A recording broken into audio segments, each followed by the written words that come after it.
Have you ever stopped to think that there might be a secret language hidden in something as simple as breathing? Well, today we're going to dive into an ancient science that does exactly that. It's called Swara Yoga, and it's all about decoding the life force that's flowing through you with every single breath. So let's start by just tuning in. But first, a quick question. I want you to actually do this. Right now, in this moment, just check. Are you breathing equally through both of your nostrils? Go ahead, put a finger under your nose, and just feel the air. If you're like pretty much everyone else, the answer is probably no. You're likely breathing mostly through your left or mostly through your right nostril. And here's the thing, that is not random. It's actually a very precise, rhythmic cycle, and Swara Yoga is the science that explains what it all means. So that little observation you just made, that's the key to this whole thing. Let's start by digging into this fundamental secret hidden in your breath, this alternating flow between the nostrils. Okay, so what is Swara Yoga? Well, it's the science of these pranic body rhythms. And let's be really clear, this goes way deeper than just simple breathing exercises. It's about analyzing the breath to understand and then ultimately control the flow of what's called prana, the vital life force coursing through your entire system. Yeah, this isn't just about air moving in and out of your lungs. This whole alternating breath thing actually corresponds to two fundamental energy currents in your body. It's like this constant dance of opposing forces that are always at play inside you. And this is where it gets really fascinating. When you're breathing through your left nostril, you're activating what's called Ida. Think of it as your lunar or moon current. It's all about mental energy. It has a cooling effect, and it's linked to the right hemisphere of your brain. You know, the creative, intuitive side. But when you switch over to the right nostril, you're activating pingala, the solar or sun current. This one is all about physical, vital energy. It's heating, it's extroverting, and it connects to your left brain, the logical, get things done side. And this isn't a new idea.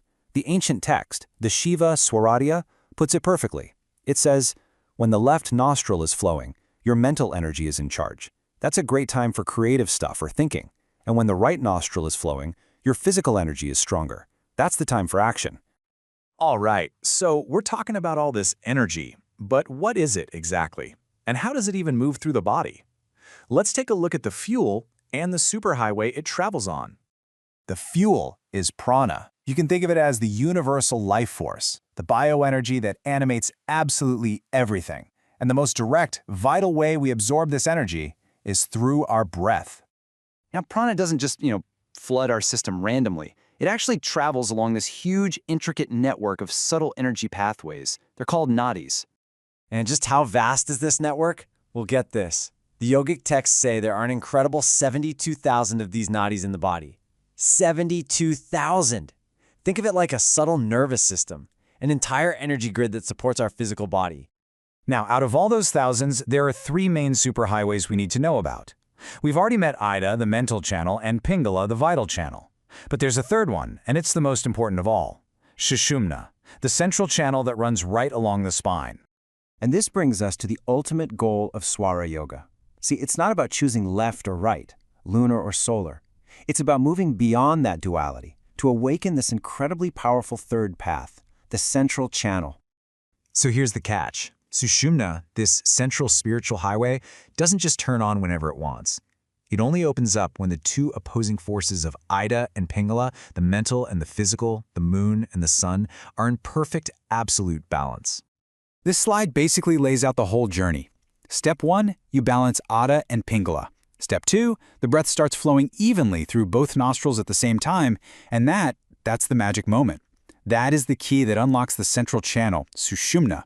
And when that happens, your mind just naturally becomes calm and focused. This is the state where meditation becomes effortless, and our highest spiritual potential can really begin to awaken. Okay, but as if all of that wasn't sophisticated enough, this science goes even deeper. It suggests that at any given moment, you can actually read the quality of your energy just by observing your breath even more closely. And that's because the flow of prana isn't always the same. It vibrates at different frequencies, which show up as 5 different elemental qualities known as the tattvas. Just look at this incredible framework. Each element, from the densest one, earth, to the most subtle, ether, has its own corresponding quality, its own sense, and its own energy center, or chakra. A skilled yogi can learn to detect which of these is active at any time, giving them a real-time diagnostic of their own mind and body. It's like knowing exactly which energy center is dominant in that moment. And this is why those ancient texts make such a bold claim. This isn't just about breathing exercises, it is a complete science of self-mastery. Through knowledge of the swara, or the breath, a person can literally become a perfected yogi. So the big takeaway here is pretty profound. Our breathing isn't just a biological function to keep us alive. It's a direct medium for the evolution of our own consciousness. So the real question, now that you know a little bit of the language, is this: what is your breath telling you?